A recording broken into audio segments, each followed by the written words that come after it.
antara yang isunya Niki dengan BK ini sendiri, inisial BK sendiri. Sudah sampai di mana, Bang? Iya, terima kasih. Persoalan 4M ini sudah selesai sebenarnya ya. Laporan di kepolisian pun saat itu juga sudah selesai, sudah ada dicabut laporan itu. Jadi semua sudah clear. Itu mungkin yang pertama itu. Yang kedua terkait ada isu-isu tambahan. Isu-isu tambahan antara perbedaan pikiran atau miss dalam berkomunikasi antara saya dengan Bang Andi, pengacara dari Mbak Niki, pun hari ini sudah kami selesaikan. Saya pribadi yang menelpon Bang Andi tadi. Begitu.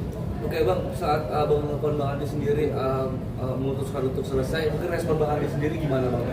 Respon Bang Andi, jadi persoalannya kan begini kan, kadang kita manusia ini jadi liar tafsirnya ketika kita pakai komunikasi tertulis atau menggunakan media sosial, salah tafsir dan segala macam. Pertanyaannya bagaimana respon Bang Andi? Nggak ada berbeda, nggak ada masalah. Saya adeknya, ya kan? Jadi bicara kami tadi itu antara abang dan adek. Saya bilang ya kalau abang mau marahin saya silakan saja. Tapi ada hal-hal yang juga saya sampaikan untuk kepentingan klienku sendiri, klien kantor kami dari firma hukum Jusa ini. Oke Bang, permasalahannya kan Abang dulu orang yang begitu getol membela Nikita dan ada di barisan Usman dan Bang Andi, tapi sekarang justru berbelok seolah melawan Nikita dan para pengacaranya. Dan hal itu diakui juga oleh semua fans dan pendukungnya Nikita. Abang seperti apa mungkin? Iya, saya tidak pernah membelot dari keadilan. Saya tidak pernah lari dari prinsip keadilan. Saya tidak pernah lari mengejar keadilan. Karena prinsip saya itu berbicara tentang keadilan itu bukan perintah manusia, melainkan perintah langit, perintah agama yang saya jalankan. Nah, ketika ada anggapan hingga detik ini, saya pun berhati-hati sebenarnya untuk secara apa saya bilang jawab jinawab di media sosial. Makanya tidak banyak yang saya tanggapi fans-fansnya Mbak Niki. Karena saya pribadi kalau saya tanggapin itu saya akan jawab jinawab yang nggak ada poinnya. Mereka tidak tahu substansi masalahnya kan. Nah, saya Bang Andi lah yang tahu bagaimana kita mendukung, mensupport Mbak Niki. Sebagai manusia tentunya ada kadang-kadang situasi di mana emosi kita tidak stabil, itu biasa hari-hari ya. Sehingga kadang-kadang kita melontarkan ucapan yang juga pada akhirnya salah ditafsirkan. Begitu. Oke Bang, keputusan Abang mendampingi Bunda Queen dan menyerang tim Nikita, bahkan Nikita sendiri di Polda itu seperti apa Bang? Pertimbangannya seperti apa Bang? Artinya Abang mau mendampingi Bunda Queen sementara sedang berhadapan dengan Nikita yang bermasalah. Baik, saya sebenarnya bukan baru berkomunikasi dengan Bunda Queen. Sudah lama saya berkomunikasi. Dia berkonsultasi saya sudah lama. Ya, terkait orang yang menghujatnya juga pun sudah lama. Hanya saya bilang jangan dilaporkan dulu. Tapi kalau sudah berlebihan silakan laporkan. Nah, saya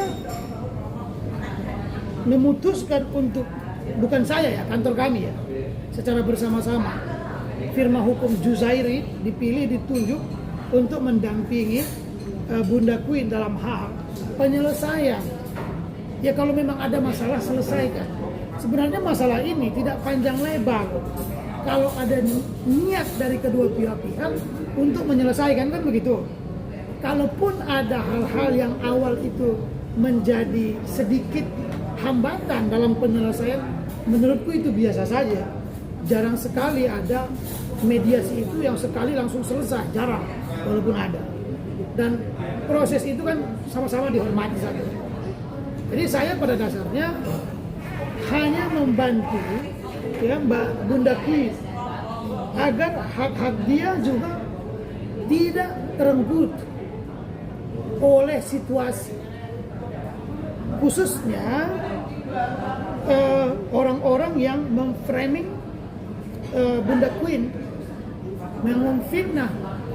Tentunya ini antara kami, saya, Bang Andi, Bang Usman, Mbak Niki, kami selesailah perkara klien kami ini, kan gitu ya.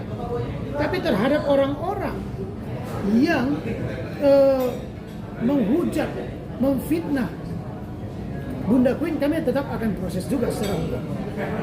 Mungkin kalau minggu ini akan kami mulai laporan ke Polda. Begitu Bang.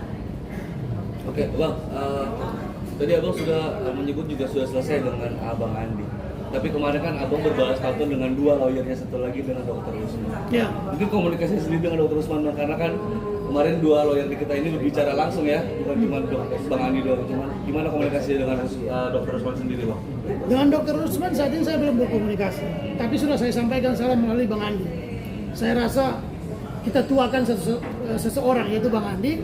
Ya, saya pun minta izin juga kepada pimpinan saya. Arahan dari pimpinan kantor kalau bisa diselesaikan dengan musyawarah baik-baik, ngapain kita harus cari musuh? Begitu.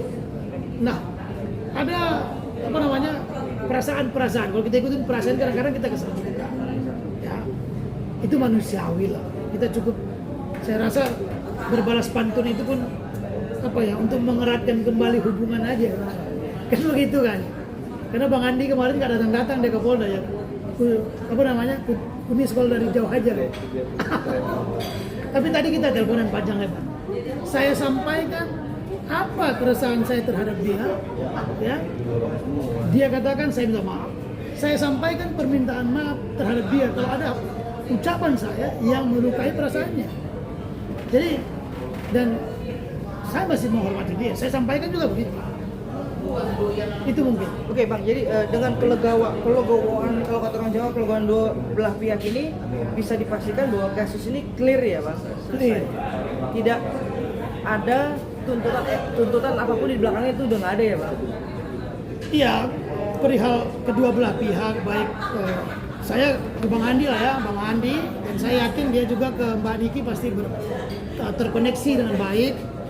Kami memastikan tidak ada masalah lagi, tidak ada masalah baru. Atau ada permintaan dari Bunda Queen untuk disampaikan ke Niki sendiri supaya seperti apa, bagaimana?